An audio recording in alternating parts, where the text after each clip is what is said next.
প্রথমে হচ্ছে যে বাচ্চাদের কিছু ট্রিগার থাকে, এটা ফিজিক্যাল কিছু ট্রিগার থাকে, এটা একটা মা বুঝেই যান। লাইক সাম বেসিক চেক, সে কি ঠিকমতো খেয়েছে কিনা, মানে সে এখন খিদা লেগে আছে ওকে। কিনা, তার হাইজিন প্রপার আছে কিনা, সে হুম। কি পটি করে দিয়েছে কিনা, হ্যাঁ এরকম হলে, বা তার ড্রেসটা কমফোর্টেবল কিনা, এরকম হলে বাচ্চারা একটু ইরিটেটেড হয়ে যায়, তখন হয়তো ট্যান্ট্রাম শো করে।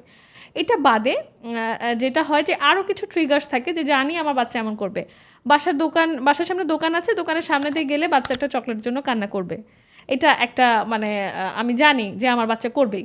সো তখন আর কি বাচ্চাকে একটু আগে থেকে ডাইভার্ট করা যে ওকে তুমি এখন তো চকলেট পাবা না, তুমি পরে চকলেট পাবা, বা আগে থেকেই তাকে চকলেট হোক বা অন্য কিছু হোক তাকে ওইটা দিয়ে ডাইভার্ট করা যে আমরা এখন চকলেট চাইবো না, আমরা বাসায় গিয়ে কিন্তু একটা মজার খেলা খেলবো। এভাবে একটু বাচ্চাকে আগে থেকে মাইন্ড ডাইভার্ট। ডাইভার্ট করা, রাইট।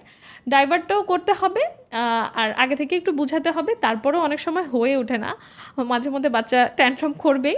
তো সেই সময় যেটা সবচেয়ে বেশি জরুরি সেটা হচ্ছে বাবা মাকে শান্ত থাকা।